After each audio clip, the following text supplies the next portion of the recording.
Hi, I'm Sandi Genovese and welcome to the Scrapbook Showgram.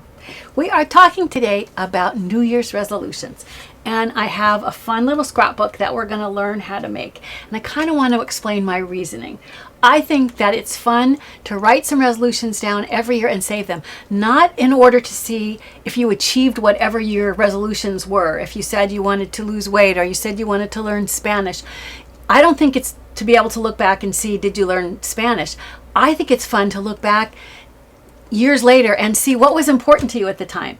It might trigger all kinds of memories that, gosh, you wanted to learn Spanish because you were planning some great trip to Mexico, or you were hoping to live, maybe your junior year in college, in Spain, who knows. But I think it's fun to have a record of resolutions just for the memories.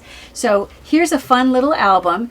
I'm going to take and pull the little sleeve off. It's kind of like a belly band. It's Happy New Year 2013. And when you look inside, I've used the first couple pages sort of like title pages to just sort of introduce the year. This says Happy New Year repeatedly, and this labels that this are the New Year's resolutions of the Bruce family. And then it's just accordion pages.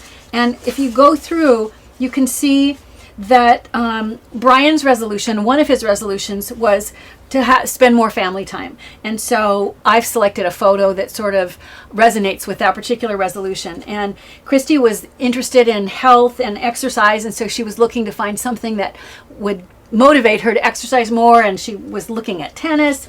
Their two sons, Jake and Sam, their resolutions had to do with football and getting in shape and resolution. And Jake, who is a senior in high school, is hoping, to play college football as well. So their New Year's resolutions had all to do with sports.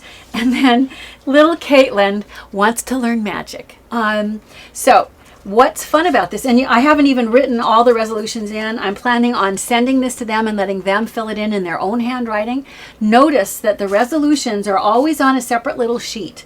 That's because, you might misspell something, your handwriting might look bad and you don't like it. For whatever reason, you don't want to risk ruining the album by writing right on the album pages. It's always safest if you have an option of writing the handwritten stuff, the elements, in this case the resolutions, on a separate sheet. Well, to begin with, what I would do is I would go to Michael's or Hobby Lobby. I would go to the art section, and I would buy one of those big master sheets of Canson paper, which is plenty long enough to accommodate this. But so many of you have told me that it just hasn't been easy for you to find it. I'm going to repeat one more time. It's the art section, not the scrapbook section. And they're big master sheets. They're 19.5 by 25.5. So it's so easy to just cut a strip and then fold it up. However, if that isn't what you have, let's look at how easy it is to take 12 by 12 paper and turn it into this. Let me pull up my paper and show you what I did. This paper is 12 inches long by 6 inches tall.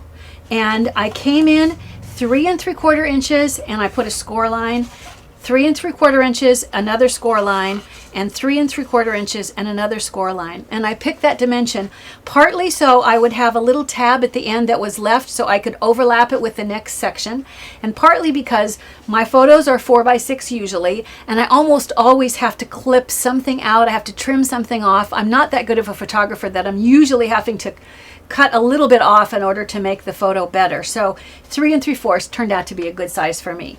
Once you've scored it every 3 3/4, then you're going to accordion pleat it, and it's going to leave you with this little chunk that's left. You're going to do the same thing. This is the same thing, it's just reversed. This time, instead of starting with a valley, I've started with a mountain pleat, but it's still 3 3/4, 3 3/4, 3 3/4. It's just that the pleats this time are going the opposite direction, and it's going to overlap just like so. So what I'm going to do is take my adhesive and place it on the 3/4 inch flap that was left over, and I'll go ahead and line this up.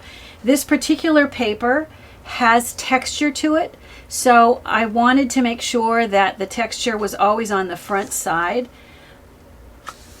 So for me, it sort of mattered what was to me, there's a little bit of difference between the front and the back side. The same color, but just there's not the texture on the back. So I now have this many pages, and once again, I have a 3/4 inch flap at the end. In order to accommodate the number of photos I wanted, I needed to attach just 2 more pages. So now, instead of doing this, I don't want the flap to show. And I don't know at this moment if the photo on this page is going to cover over that whole thing. So I'm going to put the adhesive on the top and place it like so. So let me just stop here for a minute and put a couple of lines of adhesive on the 3/4 inch flap, and then lay over the next. And once again, this is cut from that second sheet of paper, and it was just scored at 2 3/4 inches and then trimmed off in order to make the number of pages that I want. So now when this is accordion folded up, it just makes this really handy, cool book, even if you don't have those big oversized sheets. Now, you do want to do all the decorating and add all the photos inside first. And that's because when you get ready to make the sleeve or the belly band that's going to slide over it, you need to know how thick this is going to be so you know where to put your fold marks on this. So, to begin with, what I started with was patterned paper, and I'm going to put some adhesive on the back. I say this all the time. I'm just putting a little. You would go all the way around the edge, and then an X in the middle is what I usually do. But you want solid, as close to solid coverage as you can get. So I'm going to place this, line this up. I can see that my paper was cut not exactly the same size as my cover.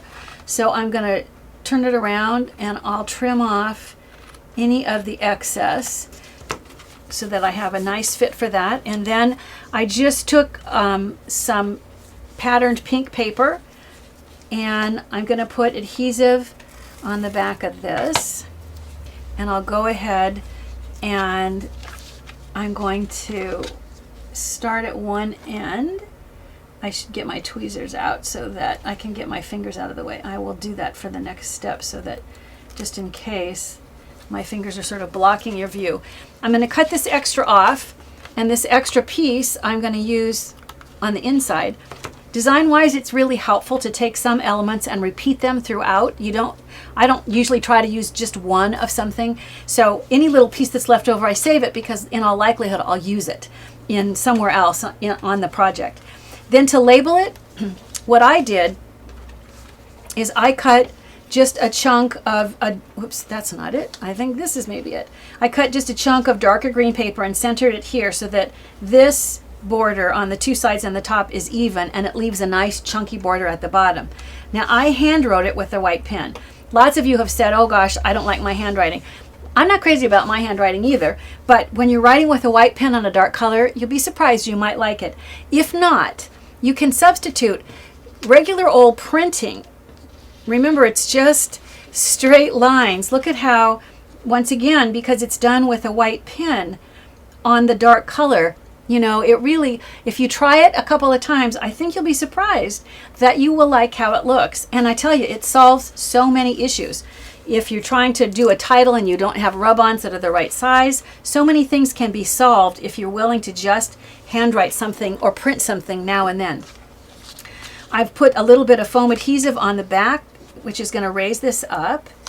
I'll pull off the backing, and then I will face it. And once again, my placement, I'm trying to make the borders fairly even on the left and right side and the top. And what that does is it leaves me with a nice big chunk at the bottom, which for some reason, artistically, I just like how that looks. So the final two elements that I put on the cover were just punches. So you can see I really do use all of my scrap paper. I'm going to punch out of the deeper red. I'll punch this little heart. Out of the brighter red, I'll punch the larger heart, bouncing heart. And then all I need to do is layer them. And if you haven't seen me do this before, whenever you're trying to fasten something little, in this case, I want to fasten this little heart onto the larger heart. It's so handy to place it onto the sticky portion of a Post-it note. This isn't sticky down here. This is that little tip that has the sticky part, but it's holding that heart there with removable adhesive. So it will hold it for me to add my adhesive, but when I take the tweezers, it pulls off very easily. So now I can position this on top of, get this out of the way so you can see, I can position this on top of the brighter red, and then I can take the whole thing, put it back on here once again so it will hold it in place long enough for me to get my adhesive on there. And now I'm going to go ahead and position this so that it sits on the base of that rectangle that has my label. The final thing that I did on this cover was I took my white pen, and in order to make the deeper red paper look like it was patterned, I just use it to make some little baby polka dots. Even if you don't have pattern paper, you'd be surprised at how much you can do with that trusty little white pen. It's like my new best friend. Well, when you look at the inside, and I'll bring this up and show you, the inside then is just taking, in this case, this is this longer piece of the same deep green paper, and I've just used my stencil out of one of my HSN kits in order to put the 2013, but with a white pen. Remember I said I was going to save that little piece of pink from the front? That's what this is. I've just dropped it in. Any little scraps that are left over, even the odd shaped ones, can be turned into fun little elements. This is pattern paper that I made just by repeating over and over with my writing, Happy New Year. So you're going to add those in, as well as your photos and of course your resolutions. Who knows what those will be. When the whole thing is done and you've got all the thickness in there you want, then you want to look at what I'm calling the belly band. So I've created this one, and I don't know the thickness. Let me measure and I'll tell you. The thickness of the strip I started with was 3.5. So if you start with a strip that's 3.5, and then I went ahead, I wrapped it around, and I did a little double crease. So 1/4 inch apart, I have 2 score marks, and I went back and just finger folded them, then wrapped this around and did the same thing on this side. 2 score marks 1/4 inch apart so that they'll just overlap in the front. And all I did was go from the last fold to the tip and cut a little triangle notch out to just give it a little more personality, so that when I slide it down like so, you can kind of read the word happy, but you don't know happy what just yet. At this point, you want to add the next layer. You don't glue them together first and then fold them, because then when you fold them, the lighter weight paper will buckle a little. You want the folds already in there. So this one, I've already taken the matching green paper, and as I say a bazillion times, you're going to want more adhesive than this, but this is enough to hold it together to show you how easily it goes together. I'll put some on the ends because I'm going to end up punching a hole there. This is then going to attach right to the one that this guy that we put together. I'm not sure whether or not it's easiest. I usually leave it right on there, but I think I'm going to flip this over so that you can better see what I'm doing. So all I'm going to do is leave myself a little border on both ends, and I'm aligning the fold marks from the lighter green paper on top with the fold marks to the darker green paper underneath. And if there's any overlap, in this case there's a tiny bit, I'm going to go ahead and refold and then make sure that I still have that overlap. Sometimes when you fold it, it like pulls the paper a little. There is still a tiny little bit of white showing, so I am going to trim that off. And in order for it to seal closed, I need to put a little hole punch. And generally, I'm not going to bother to measure. It just needs to be roughly in the middle. But in order, it's easiest for me to eyeball where I want that to be while I have my paper punch out of the way. So I'm going to look and see, all right, this looks like about the middle here.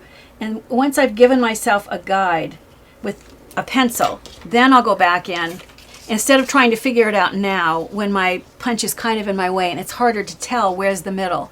So I'm using an 1/8 inch punch, and I'm going to just punch one hole, and then I'll come around to this side and lining it up with the pencil circle that I drew, I'll punch the second hole.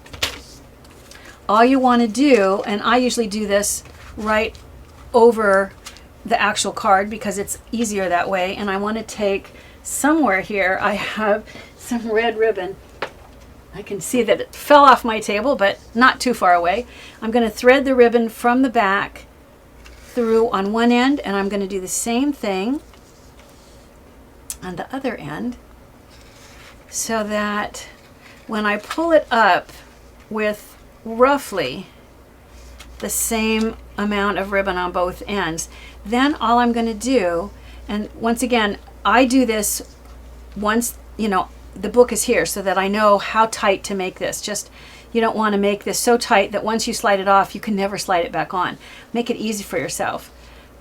And get one of your kids or a friend or your spouse to get in here and put their finger there, because it'll help you make a better bow. Then you're going to do this, and that's going to complete it, so that now it's ready. It can slide off and slide back on, and you have this really cool little resolution scrapbook. Writing resolutions with your friends and family, it can be fun. So why not save them in a scrapbook that you're going to revisit each and every year? Remember, I love hearing your comments. Be sure to share us with your scrapbooking friends. If you haven't already done so, be sure to sign up for these free weekly videos. And if you want access to all the past episodes, or you want to be able to download the project sheets, then you might want to consider joining the Gold Club. Bye for now.